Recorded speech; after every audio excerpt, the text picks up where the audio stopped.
दोस्तों नमस्कार, स्वागत है एक बार फिर से आपका हमारे इस चैनल में। दोस्तों जैसे कि हम उत्तर प्रदेश सामान्य ज्ञान की जो बुक है यूथ कंपटीशन टाइम्स की, इसको कवर कर रहे हैं। इसका जो चैप्टर 1 है वो हम पहले वीडियो में कवर कर चुके हैं। ये ऑब्जेक्टिव जो जीके है उसमें से सब क्वेश्चन दे रखे 372 अध्याय व सॉल्व पेपर्स हैं। उन सभी को हम इसमें हर टॉपिक बाय टॉपिक जो है वो कवर करेंगे। तो पहले जो चैप्टर था उसको हम पहले एक वीडियो में कवर कर चुके हैं। आज जो चैप्टर 2 से हम स्टार्ट करेंगे। तो चैप्टर जो 1 था क्या संक्षिप्त अवलोकन, इसको हम पहले ही कवर कर चुके हैं।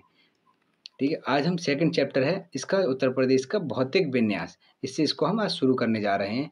तो चलिए शुरू करते हैं। चैप्टर 2 भौतिक विन्यास। क्वेश्चन 1 है बुंदेलखंड आर्थिक क्षेत्र में जनपदों की संख्या क्या है। तो बुंदेलखंड आर्थिक क्षेत्र में जनपदों की संख्या क्या है। तो राइट आंसर होगा 7। तो बुंदेलखंड जो आर्थिक क्षेत्र है उसमें कुल 7 जनपद हैं। कौन कौन से। तो बुंदेलखंड आर्थिक क्षेत्र में जनपदों की संख्या 7 है, जैसे चित्रकूट, बांदा, महोबा, हमीरपुर, जालौन, झांसी, ललितपुर। इनका जो भूभाग जो है भूभाग बुंदेलखंड क्षेत्र कहलाता है। नेक्स्ट क्वेश्चन है उत्तर प्रदेश का कौन सा क्षेत्र आदिकल्प की प्राचीनतम शैलों में निर्मित है। तो राइट आंसर होगा बुंदेलखंड। तो उत्तर प्रदेश का बुंदेलखंड क्षेत्र आदिकल्प की प्राचीनतम शैलों से निर्मित है। बुंदेलखंड मध्य भारत का एक प्राचीन क्षेत्र है। इसका विस्तार उत्तर प्रदेश तथा मध्य प्रदेश में भी है। इसका प्राचीन नाम जेजोभुक्ति था। नेक्स्ट क्वेश्चन है क्वेश्चन नंबर 3, निम्नलिखित में से कौन एक सही सुमेलित नहीं है। तो इसमें हमें बताना है कि कौन सा जो करेक्टली मैच नहीं है। एक तरफ जनपदों के नाम दे रखे हैं और दूसरा उनके अधिकतम और न्यूनतम जो क्षेत्र दे रखा है।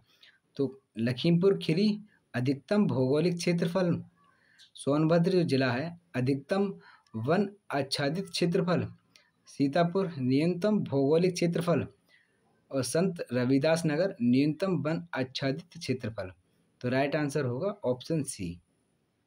अब इसमें देखते हैं सी जो है वो सही सुमेलित नहीं है। क्यों नहीं है, क्योंकि सीतापुर जो है सीतापुर में सर्वाधिक अनुसूचित जाति जनसंख्या वाला जो जिला वो है वो कौन है, सीतापुर है। जबकि ऑप्शन में दे रखा है न्यूनतम भौगोलिक क्षेत्रफल वाला जिला सीतापुर। नेक्स्ट क्वेश्चन है उत्तर प्रदेश के किस शहर को पूर्व का ग्रास के नाम से जाना जाता है। तो उत्तर प्रदेश के किस शहर को पूर्व का ग्रास के नाम से जाना जाता है। तो किसे जाना जाता है, ऑप्शन नंबर डी कन्नौज जो है, कन्नौज को पूर्व का ग्रास के नाम से जाना जाता है। इसकी डिटेल पढ़ते हैं हम। तो उत्तर प्रदेश के कन्नौज शहर को पूर्व का ग्रास के नाम से जाना जाता है। कन्नौज एक प्राचीन नगर है जो कभी हिंदू साम्राज्य की राजधानी के रूप में प्रतिष्ठित रहा था। माना जाता है कि कन्याकुब्ज ब्राह्मण मूल रूप से इसी स्थान में रहने वाले थे। सम्राट हर्षवर्धन के शासनकाल में कन्नौज अपने चरमोत्कर्ष पर पहुंच गया था। वर्तमान काल में यह नगर गुलाब जल, इत्र और अन्य सुगंधित पदार्थ बनाने के लिए प्रसिद्ध है। वर्तमान कन्नौज शहर अपने इत्र व्यवसाय के अलावा तंबाकू के व्यापार के लिए भी मशहूर है। यहाँ मुख्य रूप से कन्नौजी भाषा बोली जाती है। तो कन्नौज किसके लिए फेमस है, एक तो गुलाब जल, इत्र और तंबाकू के लिए मशहूर है।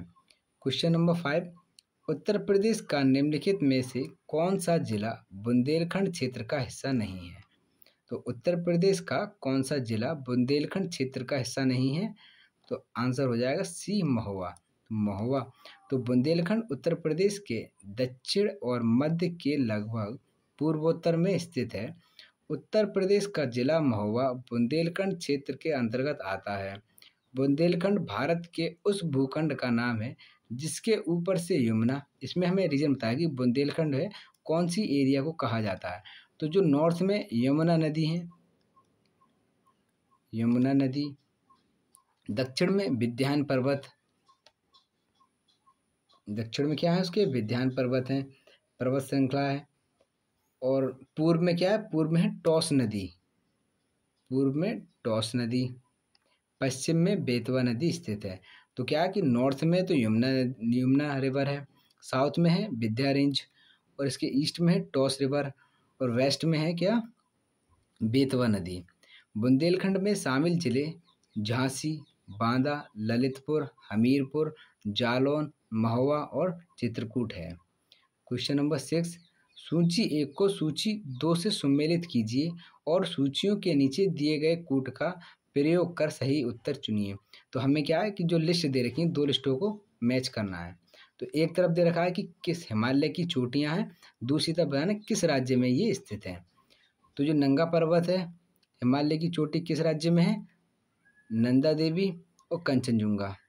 तो नंगा पर्वत है वो कहाँ, जम्मू कश्मीर में, ऑप्शन ए का फर्स्ट। नंदा देवी कहाँ पर है, उत्तराखंड में, और कंचनजुंगा कहाँ पर है, सिक्किम में। तो ऑप्शन हो जाएगा 1, 3 और 2। तो 1, 3, 2 ऑप्शन बी जो है वो राइट होगा। नेक्स्ट क्वेश्चन है क्वेश्चन 7, किस शहर को अभी तक राष्ट्रीय राजधानी क्षेत्र में सम्मिलित नहीं किया गया है। तो किस शहर को, जिंद, करनाल, अलीगढ़ या मुजफ्फरनगर। तो अलीगढ़ है, अलीगढ़ को राष्ट्रीय राजधानी क्षेत्र में शामिल नहीं किया गया है। तो उत्तर प्रदेश के अलीगढ़ जिले को अभी तक राष्ट्रीय राजधानी क्षेत्र में सम्मिलित नहीं किया गया है। राष्ट्रीय राजधानी क्षेत्र में सम्मिलित क्षेत्र कौन कौन से हैं, दिल्ली और उत्तर प्रदेश के 8 जिले हैं। तो उत्तर प्रदेश के 8 जिले में गाजियाबाद, गौतम बुद्ध नगर, बुलंदशहर, मेरठ, बागपत, हापुड़, मुजफ्फरनगर और शामली हैं। हरियाणा के फर्रुखाबाद, गुड़गांव, मेवात, रोहतक, सोनीपत, रेवाड़ी, झज्जर, पानीपत, पलवल और महेंद्रगढ़, भिवानी, जिंद और करनाल हैं। तो सबसे ज़्यादा अगर ज़िले हैं वो हरियाणा के हैं, दूसरे नंबर पर उत्तर प्रदेश के, और राजस्थान के 2 ज़िले एनसीआर में हैं, एक भरतपुर और एक अलवर। तो इसी हिसाब से देखें तो अलीगढ़ जो है वो राष्ट्रीय राजधानी क्षेत्र में शामिल अभी नहीं है। क्वेश्चन नंबर 8, बुंदेलखंड नामक क्षेत्र निम्नलिखित किस सीमा के अंतर्गत आता है। तो बुंदेलखंड जो क्षेत्र है वो किस सीमा के अंतर्गत आता है, उत्तर प्रदेश और बिहार सीमा, या उत्तर प्रदेश मध्य प्रदेश सीमा, उत्तर प्रदेश नेपाल सीमा, या उत्तर प्रदेश और उत्तराखंड सीमा। तो उत्तर प्रदेश से उत्तराखंड के बीच का जो एरिया है वो बुंदेलखंड क्षेत्र के नाम से जाना जाता है। तो इसीलिए ये उत्तर प्रदेश और मध्य प्रदेश की सीमा के अंतर्गत आता है। तो उत्तर प्रदेश राज्य के सर्वाधिक 11 जिले की सीमा जो है वो मध्य प्रदेश से लगती है, जो निम्न है, जैसे कि इटावा है, जालौन, झांसी, आगरा, ललितपुर, महोबा, बांदा, चित्रकूट, प्रयागराज, मिर्ज़ापुर और सोनभद्र। इन 11 जिलों की जो सीमा है वो मध्य प्रदेश से लगती है। उत्तर प्रदेश के दक्षिण में 7 जनपद, 2 संभाग, और मध्य प्रदेश के उत्तर में 13 जनपद, 3 संभाग में लगभग 1,50,000 वर्ग किलोमीटर में फैले क्षेत्र का बुंदेलखंड के नाम से जाना जाता है। झांसी संभाग में देखें तो झांसी, ललितपुर और जालौन आता है, जबकि चित्रकूट संभाग में मुख्यालय इसका बांदा है। चित्रकूट, बांदा, महोबा और हमीरपुर आता है। नेक्स्ट क्वेश्चन है, उत्तर प्रदेश का कौन सा जिला उत्तर प्रदेश और बिहार की सीमा पर स्थित है। तो उत्तर प्रदेश और बिहार की सीमा पर कौन सा जिला स्थित है। तो राइट आंसर होगा बलिया। तो उत्तर प्रदेश का बलिया जिला बिहार की सीमा पर स्थित है। उत्तर प्रदेश की सीमा देश के 9 मतलब 8 राज्य और 1 केंद्र शासित प्रदेश के साथ लगती है। कौन कौन से 8 राज्य हैं, जैसे राजस्थान, मध्य प्रदेश, छत्तीसगढ़, झारखंड, बिहार, उत्तराखंड, हिमाचल प्रदेश, हरियाणा, और 1 केंद्र शासित प्रदेश है वो कि दिल्ली। इन सभी से जो है वो सीमा इसकी लगती है, जिसमें बिहार राज्य की सीमा उत्तर प्रदेश के 7 जिलों से लगती है। जो दक्षिण से उत्तर, अगर हम देखें इसकी सीरीज देखें कि कौन सा जिला किस पोजीशन पर है, तो अगर हम साउथ से अगर नॉर्थ की तरफ चलेंगे तो ऐसे है, सबसे साउथ में आता है सोनभद्र, फिर चंदौली, नॉर्थ की तरफ चल रहे हैं तो तीसरे नंबर पर गाजीपुर, बलिया, देवरिया, कुशीनगर और महाराजगंज। उत्तर प्रदेश का सबसे पूर्वी जिला जो बलिया है और पश्चिमी जिला जो है वो शामली है। नेक्स्ट क्वेश्चन की तरफ चलते हैं।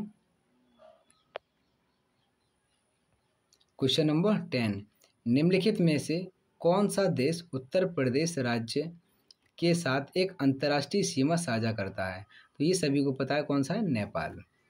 अच्छा, उत्तर प्रदेश नेपाल के साथ अंतर्राष्ट्रीय सीमा साझा करता है। उत्तर प्रदेश के 7 जिले हैं जो नेपाल के साथ इनकी सीमा लगती है। कौन कौन से हैं? एक पीलीभीत, लखीमपुर खीरी, बहराइच, श्रावस्ती, बलरामपुर, सिद्धार्थनगर और महाराजगंज। इनकी जो सीमा है वो नेपाल के साथ लगती है। नेक्स्ट क्वेश्चन है, उत्तर प्रदेश का निम्नलिखित में से कौन सा जिला इस राज्य के अन्य जिलों से घिरा हुआ है? यानी कि किसी भी अन्य राज्य या देश के साथ सीमा साझा नहीं करता है। तो उत्तर प्रदेश का ऐसा कौन सा जिला है जो किसी भी राज्य के साथ अपनी सीमा साझा नहीं करता है? ये ऑप्शन के अकॉर्डिंग बताना है। तो है वो ऑप्शन होगा सही आंसर हरदोई। तो उत्तर प्रदेश का हरदोई जिला किसी अन्य राज्य या देश के साथ सीमा साझा नहीं करता है। हरदोई, जिसके पूर्व में सीतापुर, पश्चिम में फर्रुखाबाद और उत्तर में लखीमपुर खीरी, शाहजहाँपुर, दक्षिण में उन्नाव व लखनऊ जिलों से घिरा हुआ है। नेक्स्ट क्वेश्चन है, उत्तर प्रदेश के निम्न में से कौन से जिले की सीमा मध्य प्रदेश के साथ साझा नहीं करती है? तो उत्तर प्रदेश के कौन से जिले की सीमा है जो मध्य प्रदेश के साथ नहीं टच करती है? तो राइट आंसर होगा अलीगढ़। अलीगढ़ की जो सीमा है वो मध्य प्रदेश के साथ टच नहीं करती है। उत्तर प्रदेश के प्रयागराज, इलाहाबाद, मिर्ज़ापुर, आगरा, इटावा, झांसी, ललितपुर, बांदा, चित्रकूट, सोनभद्र, जालौन ये आदि जिलों की मध्य प्रदेश राज्य के साथ सीमा साझा करते हैं, जबकि उत्तर प्रदेश के अलीगढ़, सहारनपुर, शामली, गौतम बुद्ध नगर, मथुरा और बागपत ये सभी जिले हरियाणा राज्य के साथ सीमा साझा करते हैं। क्वेश्चन नंबर 13, उत्तर प्रदेश की भौगोलिक सीमा सर्वाधिक राज्यों को स्पर्श करती है। निम्नलिखित में से कौन सा राज्य इनमें शामिल नहीं है? तो किस राज्य के साथ सबसे ज़्यादा अपनी जो सीमा साझा करता है और उसमें किसके साथ नहीं करता है? तो उड़ीसा, राइट आंसर होगा उड़ीसा। उड़ीसा के साथ जो उत्तर प्रदेश की कोई भी जिला जो अपनी सीमा साझा नहीं करता है। तो उत्तर प्रदेश जैसा कि 9 राज्य इसमें कि 8 राज्य और एक केंद्र शासित प्रदेश के साथ अपनी सीमा टच करते हैं। और ये राज्य कौन कौन से हैं? उत्तराखंड, हिमाचल प्रदेश, दिल्ली एक केंद्र शासित प्रदेश और हरियाणा, राजस्थान, मध्य प्रदेश, छत्तीसगढ़, बिहार और झारखंड के साथ ये अपनी सीमा साझा करते हैं। अब ये हमारा अब तक का जो सेकंड चैप्टर है वो कंप्लीट होता है। अब हम चलते हैं अपना नेक्स्ट चैप्टर नंबर 3। चैप्टर 3 क्या है? जलवायु और मृदा। इस चैप्टर में हम जलवायु, जो उत्तर प्रदेश की जलवायु और मृदा है उसके बारे में कवर करेंगे। तो चलिए शुरू करते हैं। क्वेश्चन 1 है, निम्न प्रकारों की मिट्टी में से किस एक की बुंदेलखंड क्षेत्र की प्रमुखता है? तो बुंदेलखंड क्षेत्र में किस एक तरह की मिट्टी पाई जाती है? तो बुंदेलखंड क्षेत्र में काली कपास की जो मिट्टी है इसके लिए फेमस है। आइए डिटेल देखते हैं। तो बुंदेलखंड क्षेत्र में मुख्यतः 2 प्रकार की मिट्टी पाई जाती है। तो पहली है काली मिट्टी और दूसरी तरह की कौन सी है? लाल मिट्टी। तो काली मिट्टी में 2 प्रमुख वर्ग की मिट्टी पाई जाती है, एक कावर और एक मार। इस तरह की मिट्टी में जल धारण क्षमता बहुत अधिक है और उत्पादन क्षमता भी अत्यधिक है। दूसरी तरह की मिट्टी जो लाल मिट्टी है, इस मिट्टी को राकर और यरुआ 2 समूह में विभक्त किया जाता है। इस मिट्टी में जल धारण क्षमता एवं उत्पादन क्षमता बहुत कम है। इस मिट्टी की बृहद संरचना के कारण इसमें भू कटाव बहुत अधिक होता है। मतलब इसमें मिट्टी का जो कटाव है वो बहुत ही ज़्यादा होता है। तो कौन सी जो काली मिट्टी है वो ज़्यादा सूटेबल है फसलों के लिए। क्वेश्चन नंबर 2, उत्तर प्रदेश के भावर क्षेत्र में निम्नलिखित में से किस प्रकार की मृदा पाई जाती है? तो जो भावर क्षेत्र है उसमें किस प्रकार की मृदा पाई जाती है? तो उसमें कंकरीली व पथरीली जो है, इस तरह 2 तरह की मृदा पाई जाती है। भावर जो क्षेत्र होता है जहाँ आकर जो रिवर्स होती हैं ज़्यादातर डिसअपियर हो जाती हैं, गायब हो जाती हैं, तो ये वही क्षेत्र होता है। तो इसमें ज़्यादातर पथरीली जो है वो पाई जाती है। Just a minute.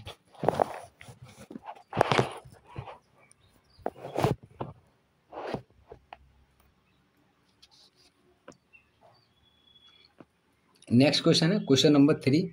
Uttar Pradesh में लाल मिट्टी मुख्यतः पाई जाती है। तो लाल मिट्टी उत्तर प्रदेश में कहाँ पाई जाती है? तो राइट आंसर होगा मिर्ज़ापुर, झांसी में। तो लाल मृदा दक्षिणी प्रयागराज, झांसी, मिर्ज़ापुर, सोनभद्र, चंदौली जिलों में पाई जाती है। इस मृदा का निर्माण बालूकाम में लाल विंध्य चट्टानों के टूटने से हुआ है। इस मृदा में नाइट्रोजन, फास्फोरस, चूना और जैव तत्वों की कमी तथा लोहे अंश की अधिकता पाई जाती है। तो क्वेश्चन नंबर 4। लवण प्रभावित मृदाएं मुख्यतः उत्तर प्रदेश के किन मंडलों में पाई जाती हैं? तो लवण प्रभावित जो मृदाएं हैं वो उत्तर प्रदेश के किन मंडलों में पाई जाती हैं? तो राइट आंसर क्या होगा? Option A. तो ज़्यादातर ये कहाँ पाई जाती हैं? आगरा और अलीगढ़ में। जो लवण प्रभावित मृदाएं हैं वो अलीगढ़ और आगरा में पाई जाती हैं। तो उत्तर प्रदेश के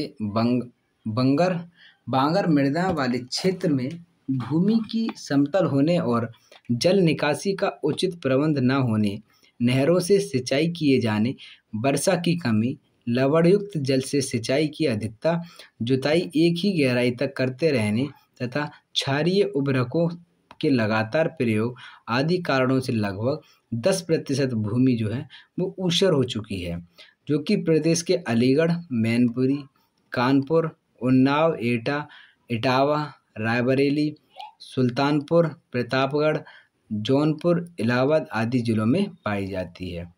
क्वेश्चन नंबर 5। निम्नलिखित स्थानों में वर्षा ऋतु में कहाँ सर्वाधिक वर्षा होती है? तो सबसे ज़्यादा वर्षा कहाँ होती है? तो सबसे राइट आंसर होगा ऑप्शन सी, गोरखपुर। तो उत्तर प्रदेश में सर्वाधिक 184.7 सेंटीमीटर वर्षा गोरखपुर में होती है। गोरखपुर उत्तर प्रदेश राज्य के पूर्वी भाग में स्थित भारत का एक प्रसिद्ध शहर है। नेक्स्ट क्वेश्चन है क्वेश्चन नंबर 6। उत्तर प्रदेश में शास्य जलवायु क्षेत्रों की संख्या क्या है? तो शास्य जलवायु क्षेत्रों की संख्या क्या है? 9। राइट आंसर होगा 9। तो उत्तर प्रदेश में तो कृषि को प्रभावित करने वाले कारकों यथा मृदा प्रकार, वर्षा, तापमान, जल एवं मानव संसाधन आदि के आधार पर उत्तर प्रदेश को 9 कृषि जलवायु प्रदेशों में बांटा गया है, जो कि निम्नलिखित हैं। पहला भावर एवं तराई क्षेत्र, दूसरा पश्चिमी मैदानी क्षेत्र, तीसरा मध्य पश्चिमी मैदानी क्षेत्र, चौथा दक्षिण पश्चिमी समशुष्क मैदान, पांचवा मध्य मैदान क्षेत्र, छठा बुंदेलखंड क्षेत्र, सातवां उत्तर पूर्वी मैदान क्षेत्र, आठवां पूर्वी मैदान क्षेत्र और नौवां है विंध्य क्षेत्र। तो उत्तर प्रदेश को कृषि जलवायु के क्षेत्र में देख के हिसाब से इसको 9 भागों में बांटा गया है। नेक्स्ट क्वेश्चन है मृदा जिसमें मुख्य रूप से पोटास की कमी है, उत्तर प्रदेश के किस जिले में पाई जाती है? तो ऐसी मिट्टी जिसमें पोटास की कमी रहती है वो किस जिले में पाई जाती है? तो ये पाई जाती है जौनपुर में।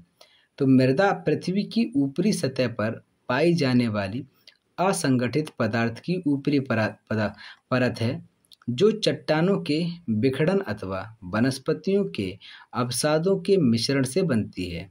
तो उत्तर प्रदेश के जौनपुर, आजमगढ़ और मऊ जनपद में ये जो मृदा है मुख्यतः जिसमें पोटास की कमी पाई जाती है वो इन 3 जिलों में पाई जाती है। कौन कौन से? जौनपुर, आजमगढ़ और मऊ में। अब इस सीरीज में जो तीसरा चैप्टर है वो हमारा कवर होता है जलवायु का, और चैप्टर नंबर जो 4 है प्राकृतिक वनस्पतियाँ, वन्य और वन्य जीव के बारे में हम कवर करेंगे। ये बहुत ही एक इम्पॉर्टेंट सीरीज़ और एक हेल्पफुल सीरीज़ होने वाली है उन सभी विद्यार्थियों के लिए जो यूपी के स्पेशल जो सामान्य ज्ञान के जो क्वेश्चन पूछे जाते हैं यूपी से रिलेटेड जितने भी एग्ज़ाम हैं, और हाल ही में जैसे यूपी पुलिस का होने वाला है, आरओ एआरओ का क्वेश्चन है, इनमें यूपी की सामान्य अध्ययन से क्वेश्चन ज़्यादातर पूछे ही जाते हैं। तो हम उन सभी को इसमें कवर करेंगे। ज़्यादा से ज़्यादा आप इसे लाइक करो और शेयर करो, अपने दोस्तों के साथ इसे सबके साथ शेयर भी करो। क्वेश्चन 1 है चैप्टर नंबर 4 का। क्वेश्चन 1, उत्तर प्रदेश के निम्नलिखित में से कौन सा वन्यजीव अभ्यारण्य 1975 में स्थापित किया गया था? तो 1975 में कौन सा वन्यजीव अभ्यारण्य स्थापित किया गया था? तो यह है कतरनिया घाट। राइट आंसर होगा कतरनिया घाट का जो वन्य जीव अभ्यारण्य है 1975 में से स्थापित किया गया था। तो एक बार हम सभी को देखते हैं कौन सा अभ्यारण्य कब स्थापित किया गया था। तो कतरनिया घाट वन्य जीव अभ्यारण्य 1975 में स्थापित किया गया था, जबकि किशनपुर वन्य जीव अभ्यारण्य 1972, चंबल वन्य जीव अभ्यारण्य 1979।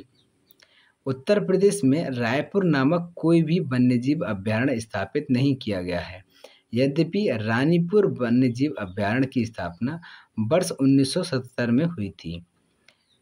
31 मई 1976 को उत्तर प्रदेश सरकार द्वारा कतरनिया घाट आरक्षित वन्य क्षेत्र को वन्यजीव विहार घोषित किया गया था। क्वेश्चन नंबर 2, चंद्रप्रभा वन्यजीव अभ्यारण्य उत्तर प्रदेश का एक प्रमुख वन्यजीव अभ्यारण्य है, निम्नलिखित में से कहाँ पर स्थित है। तो चंद्रप्रभा जो वन्यजीव अभ्यारण्य जो है वो किस जिले में स्थित है। तो ये किस जिले में है, राइट आंसर होगा ऑप्शन बी, चंदौली में। तो चंदौली जिले में जो चंद्रप्रभा वन्यजीव अभ्यारण्य स्थित है। ये लगभग 78 वर्ग किलोमीटर में फैला हुआ है और इसकी स्थापना 1957 में की गई थी। क्वेश्चन नंबर 3 है, विजय सागर पक्षी विहार निम्नलिखित में से उत्तर प्रदेश के किस स्थान पर स्थित है। तो जो विजय सागर पक्षी विहार है वो उत्तर प्रदेश के किस जिले में स्थित है। तो ये है राइट आंसर महोबा में। तो विजय सागर पक्षी विहार उत्तर प्रदेश के महोबा जिले में स्थित है, जो एक पक्षी अभ्यारण्य है जो विजय सागर झील के किनारे स्थित है। तो विजय सागर झील कहाँ पर है, महोबा में, और उसी के किनारे ये स्थित है विजय सागर पक्षी विहार। नेक्स्ट क्वेश्चन है, उत्तर प्रदेश में अमनगढ़ टाइगर रिजर्व निम्नलिखित में से किस टाइगर रिजर्व का हिस्सा है। तो जो अमनगढ़ टाइगर रिजर्व है किस टाइगर रिजर्व का हिस्सा है। तो राइट आंसर होगा ऑप्शन सी, जिम कॉर्बेट का।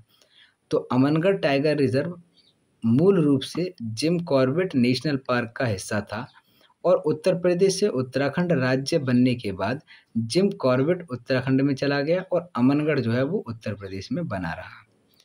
नेक्स्ट क्वेश्चन है क्वेश्चन नंबर 5, उत्तर प्रदेश में मयूर संरक्षण केंद्र निम्नलिखित में से किस जनपद में या स्थान पर स्थित है। तो राइट आंसर होगा मथुरा। तो जो मयूर संरक्षण केंद्र है वो मथुरा में स्थित है। इसकी डिटेल देखते हैं। वो यही है कि उत्तर प्रदेश के मथुरा वृंदावन जनपद में मयूर संरक्षण केंद्र स्थित है। नेक्स्ट क्वेश्चन है क्वेश्चन नंबर 6, निम्नलिखित में से कौन सा युग्म सही सुमेलित नहीं है। तो कौन सा करेक्टली मैच नहीं है। एक तरफ वन्यजीव अभ्यारण्य दे रखे हैं और एक दिन कहाँ पर वो स्थित हैं। तो पहला है महावीर स्वामी अभ्यारण्य, ये जनपद ललितपुर जनपद में है। लाख बहुसी अभ्यारण्य कन्नौज, किशनपुर वन्यजीव अभ्यारण्य बलरामपुर और कैमूर अभ्यारण्य मिर्जापुर एवं सोनभद्र जिले में।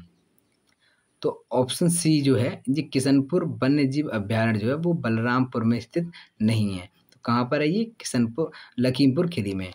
तो इसके जो सभी ऑप्शन को एक बार देखें हम, तो महावीर स्वामी अभ्यारण्य जो है वो ललितपुर जिले में है, लाल बहुसी अभ्यारण्य कन्नौज में है, किशनपुर वन्यजीव अभ्यारण्य लखीमपुर खीरी में है और कैमूर अभ्यारण्य जो है वो मिर्जापुर और सोनभद्र जिले में है। नेक्स्ट क्वेश्चन है क्वेश्चन नंबर 7, दुधवा राष्ट्रीय उद्यान उत्तर प्रदेश के निम्नलिखित में से किस जनपद में स्थित है। तो जो दुधवा राष्ट्रीय उद्यान है वो कहाँ पर स्थित है। तो ये है लखीमपुर खीरी में। तो मोहना और सुहेला नदी, ये दो नदी हैं, कौन कौन सी, मोहना और सुहेला नदी के बीच 775 वर्ग किलोमीटर वन्य क्षेत्र के रूप में 1861 में आरक्षित किया गया था। 1970 में सरकार ने लखीमपुर जिले के 614 वर्ग किलोमीटर क्षेत्र को दुधवा राष्ट्रीय उद्यान के रूप में आरक्षित घोषित किया। दुधवा से लगभग 30 किलोमीटर दूर स्थित एक अन्य आरक्षित क्षेत्र किशनपुर अभ्यारण्य एवं कतरनिया घाट को मिलाकर 1987 में दुधवा टाइगर रिजर्व बनाया गया था। तो दुधवा टाइगर रिजर्व है वो 3 अभ्यारण्य को मिलकर मतलब एक कर बनाया गया था। कौन कौन से, एक किशनपुर अभ्यारण्य, कतरनिया घाट अभ्यारण्य और एक जो अभी हमने ऊपर पढ़ा था दुधवा। नेक्स्ट क्वेश्चन है क्वेश्चन नंबर 8, निम्नलिखित में से कौन सा वन्य जीव अभ्यारण्य उत्तर प्रदेश में स्थित नहीं है। इसमें कौन सा वन्य जीव उत्तर प्रदेश में स्थित नहीं है? तो होगा कालेश्वर, राइट आंसर होगा कालेश्वर। जबकि किशनपुर, सुरहाताल और एक कतरनिया घाट, ये तीनों ही जो वन्य जीव अभ्यारण्य उत्तर प्रदेश में स्थित हैं, जबकि कालेश्वर जो है वो उत्तर प्रदेश में नहीं है। तो देखते हैं, किशनपुर वन्य जीव अभ्यारण्य ये उत्तर प्रदेश के लखीमपुर जिले में स्थित है। किशनपुर दुधवा राष्ट्रीय उद्यान की एक शाखा है। दुधवा टाइगर प्रोजेक्ट योजना के अंतर्गत ये आता है। कतरनिया घाट वन्यजीव अभ्यारण्य ये कहाँ पर है? उत्तर प्रदेश के बहराइच जिले में स्थित है। जबकि सुरहाताल अभ्यारण्य जो है वो उत्तर प्रदेश के बलिया जिले में स्थित है। इसे 1991 में एक पक्षी अभ्यारण्य के रूप में घोषित किया गया था। जबकि कालेश्वर राष्ट्रीय उद्यान हरियाणा के यमुनानगर जिले में स्थित है। इसे 8 दिसंबर 2023 को राष्ट्रीय उद्यान घोषित किया गया था। क्वेश्चन नंबर 9, उत्तर प्रदेश में पहला गिद्ध संरक्षण केंद्र कहाँ स्थापित किया गया है? तो पहला गिद्ध संरक्षण केंद्र उत्तर प्रदेश का कहाँ स्थापित किया गया है? तो ये किया गया है महाराजगंज में। तो उत्तर प्रदेश में नवंबर 2019 में महाराजगंज जिले में प्रदेश का पहला गिद्ध संरक्षण केंद्र एवं प्रजनन केंद्र स्थापित करने का निर्णय लिया गया है। इस केंद्र का विकास की घोषणा के पिंजौर में स्थित देश के पहले जटायु संरक्षण और प्रजनन केंद्र की तर्ज पर किया जाना है। नेक्स्ट क्वेश्चन है, निम्नलिखित में से पक्षी अभ्यारण्यों में से कौन उत्तर प्रदेश में स्थित नहीं है? अब हमें इसमें बताना है कौन सा अभ्यारण्य जो है वो उत्तर प्रदेश में स्थित नहीं है। पटना पक्षी अभ्यारण्य, जयप्रकाश नारायण पक्षी अभ्यारण्य, या चित्रागुड़ी पक्षी अभ्यारण्य, या उधवा पक्षी अभ्यारण्य। ऑप्शन में देखते हैं तो जो क्वेश्चन में जो ऑप्शन 3, एक चित्रागुड़ी पक्षी अभ्यारण्य और एक उधवा पक्षी अभ्यारण्य, ये दोनों ही जो है उत्तर प्रदेश में नहीं है। जब जैसे चित्रागुड़ी पक्षी अभ्यारण्य तमिलनाडु व उधवा पक्षी अभ्यारण्य जो है वो झारखंड में स्थित है। जबकि पटना पक्षी अभ्यारण्य उत्तर प्रदेश के एटा जिले में है। व जयप्रकाश नारायण पक्षी अभ्यारण्य जो है वो सुरहाताल, जिसका दूसरा नाम क्या है, सुरहाताल के नाम से जाना जाता है, वो बलिया जिले में स्थित है। अब आपको नाम से कंफ्यूज नहीं होना है कि ये पटना पक्षी अभ्यारण्य है तो ये बिहार में होगा, नहीं, ये कहाँ पर है? अपने यूपी के एटा जिले में। क्वेश्चन नंबर 11, वर्तमान में उत्तर प्रदेश में वन क्षेत्र है। उत्तर प्रदेश में वन क्षेत्र कितना है? तो उत्तर प्रदेश में 6.84% जो है उत्तर प्रदेश का भूभाग उसका वन क्षेत्र है। प्रश्नकाल के समय पर उत्तर प्रदेश में वन क्षेत्र जो है वो मात्र 6.84% था। जबकि वन स्थिति 2021 के अनुसार प्रदेश में कुल वनावरण एवं वृक्षावरण जो है वो 9.24% है। तो अब 6.84 से बढ़कर कितना हो गया प्रेजेंट में? 9.24% जो है वो वन क्षेत्र में कवर है हमारी उत्तर प्रदेश की land. Question number 12, Uttar Pradesh में वन महोत्सव सप्ताह मनाया जाता है। तो उत्तर प्रदेश में वन महोत्सव सप्ताह कब मनाया जाता है? तो 1 जुलाई से लेकर 7 जुलाई तक जो है वो वन महोत्सव सप्ताह मनाया जाता है। उत्तर प्रदेश में वन महोत्सव सप्ताह 1 जुलाई से 7 जुलाई तक प्रत्येक वर्ष मनाया जाता है। इसका उद्देश्य लोगों को वृक्षारोपण के लिए प्रोत्साहन देना है। क्वेश्चन नंबर 13, इसमें हमें सूची मिलानी है कि पहली सूची किस में है, मतलब पक्षी जो विहार हैं वो किस जिले में स्थित हैं। तो नवाबगंज पक्षी विहार, ओखला पक्षी विहार, समसपुर पक्षी विहार और पार्वती आरंगा पक्षी विहार। तो कौन सा किस जिले में स्थित है ये हमें बताना है।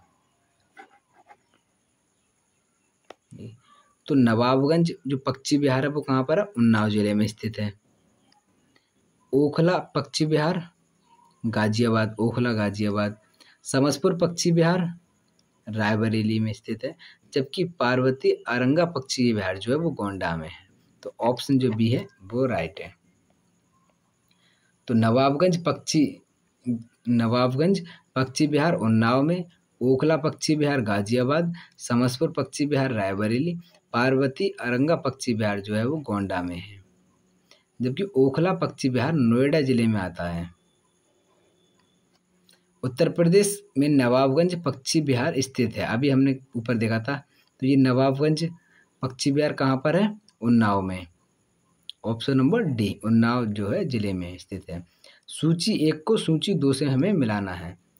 इसमें भी दे रखा है कुछ राज्य और राष्ट्रीय उद्यान। उत्तर प्रदेश, असम, उड़ीसा, कर्नाटक। तो बांदीपुर, राजाजी राष्ट्रीय उद्यान और क्या सिमलीपाल और मानस। तो राष्ट्रीय उद्यान देखें तो मानस जो है वो किस में है? आसाम में। सिमलीपाल उड़ीसा, बांदीपुर कर्नाटक, राजाजी राष्ट्रीय उद्यान उत्तराखंड में है। लेकिन ध्यान रहे वर्ष 2000 में उत्तराखंड बनने के बाद राजाजी राष्ट्रीय उद्यान जो है उत्तर प्रदेश से उत्तराखंड में चला गया। निम्नलिखित में से कौन सा युग्म सही सुमेलित नहीं है? Option A, Ganga dolphin century संत कबीर नगर में। दूसरा है भारतीय पशु अनुसंधान संस्थान बरेली में, पक्षी सेंचुरी भरतपुर में, राष्ट्रीय डेयरी अनुसंधान संस्थान करनाल में। हमें बताना कौन सा सही सुमेलित नहीं है। तो जो गंगा डॉल्फिन सेंचुरी है वो संत कबीरदास में जिले में नहीं है, बल्कि किसमें है? भागलपुर में।